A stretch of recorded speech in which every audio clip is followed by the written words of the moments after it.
A veure, pensem amb claredat. Truquem als Mossos, els hi expliquem què passa i així ens ho traiem de sobre. Ho trobo precipitat. No tenim proves. Tenim les fotos. D'unes bosses? És veritat, què els hi vols explicar? Que vam entrar a la casa dels veïns i vam fotografiar unes bosses? També tenim el soroll de la serra mecànica, que el Jacob està estrany i agressiu. La desaparició de la Rosita, que no contesta a les trucades. No n'hi ha prou. Fa 2 dies us semblava suficient. Si haguéssiu fet bé les fotos... Què pretenies, cobríssim les bosses? Doncs sí. Si es pren la decisió d'entrar a casa d'un altre sense permís, s'actua en conseqüència. La veritat és que podíem haver fet alguna cosa més. Volies veure la Rosita trossejada? No podíem haver comprovat si era realitat el que pensàvem. Però ens vam quedar allà, glaçats. Era massa per nosaltres. Perquè vau improvisar. Aquestes coses s'han de planificar bé. A mi, si truqueu als Mossos, no m'involucreu. No et preocupis, no direm el teu nom. Truquem. Que consti que ho considero una equivocació. Són els nostres veïns de tota la vida. Et recordo que la que va intuir que hi havia cas vaig ser jo. Però, a veure, parlem d'un cas, com diu ella, o de la Rosita, la nostra veïna? La que es va documentar, va buscar antecedents i us va posar en marxa vaig ser jo, que tu no volies. Si queda clar que part del mèrit és teu. Però es pot saber per què ho dius? Doncs perquè si considero que una decisió és equivocada, se m'hauria d'escoltar. I què penses que hem de fer, doncs? Tornar a entrar i fer les fotos que hauríeu d'haver fet l'altre dia quan hi vau anar sense avisar-me. Ni parlar-ne. Si no volem fer el ridícul, esclar. No tornarem a entrar. No entenc per què ets tan cagat ara, bé que ho vas fer l'altre dia. Truco als Mossos. I estic totalment en contra. He viscut 50 anys en aquesta casa. Els conec de tota la vida, aquests veïns. Escolta, Prou de barallar-nos. No, hem perdut la perspectiva. Consultarem tot això amb algú més objectiu.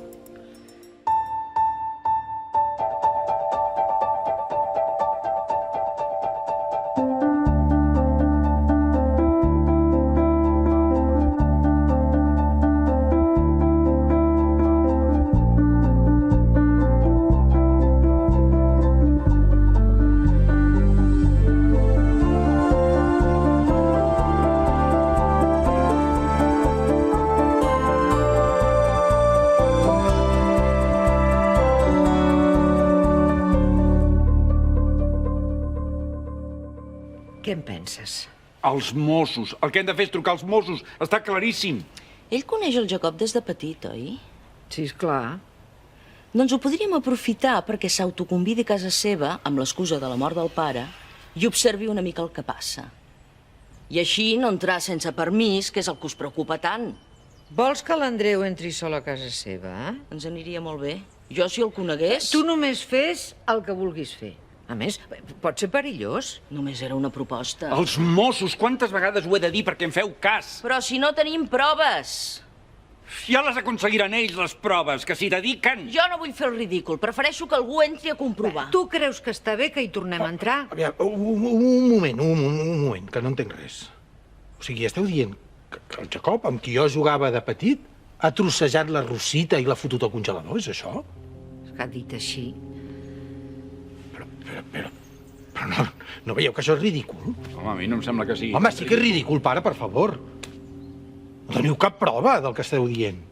Potser sí que ens hem sortit una mica de mare. Però què faràs? Què diràs als Mossos? No veus que us prendran per bojos? Home, si ho expliquem raonadament... Raonadament vols explicar que has entrat a casa d'un veí sense el seu permís per xafardejar el congelador? No sona gaire raonable. Jo, per la via legal... Ni per cap altra via, per favor. Home! I no se us acudeixi entrar a casa d'un veí que us ha deixat la clau perquè confiava en vosaltres. Sí, va ser una mica lleig. Escolteu, si us avorriu, feu un escape room.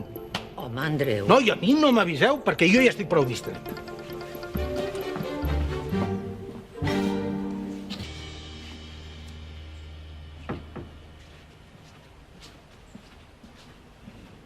Quina migdiada més llarga. També he treballat una estona. I no ho podies fer aquí? M'estava florint. Necessitava concentració. Crec que ha estat bé que no tornéssim a entrar al pis de la Rosita. Ja has vist com s'ha posat l'Andreu. Sí, potser és el millor. I tampoc no calia trucar als Mossos. No, això segur que no. Vols que anem a sopar fora? No, em sembla que avui dormiré a casa. Tinc la sensació que estàs enfadada amb mi per alguna cosa i no sé per què. Jo? No. Pot ser que t'hagi molestat que entrés al pis de la Rosita amb el Vicenç i no amb tu? Molestat. Però ja sé que és... Una mica ridícul. Si t'has de posar així, val més que pleguem. Perdona, em sap greu. És que sé que és ridícul. Però sí, m'ha sabut greu. Per molt infantil i absurd que sembli. Però en cap moment... No estic gelosa en el sentit romàntic, no sóc tan burra, ni crec que tinguis ganes de tornar amb el Vicenç, ni res d'això. Perquè és que no ho entenc. Jo estic molt contenta. Ja ho sé, ja ho sé. Però això de la Rosita era una aventura que compartíem juntes i de cop va entrar ell... Ho veus? Ara em sento com una nena de parvulari. Però de cop va entrar ell i m'ha molestat. Et fa gràcia? No, em sembla... Em sento valorada. El Vicenç i jo tenim molta història. Hem viscut junts molts anys i entenc que et pesi. Però, en certa manera, m'ha fet gràcia. Vaja, doncs jo ho trobo ridícul. Com quan a l'escola 2 nois competien per mi. Pensava, jo ja sé quin m'agrada, però està bé que competeixin per mi. Hem tornat al parvulari. Per què no ens oblidem de tot i fem una escapadeta juntes on sigui? M'estic afartant d'aquesta casa, de la tele dels veïns de sota i de l'edifici sencer. Encara tinc pendents uns dies de vacances. Per què no anem a les Açores? A les Açores? Però això està molt lluny. Quants dies te'n vols anar? Tants com puguis. Molt bé. Doncs anem a les Açores.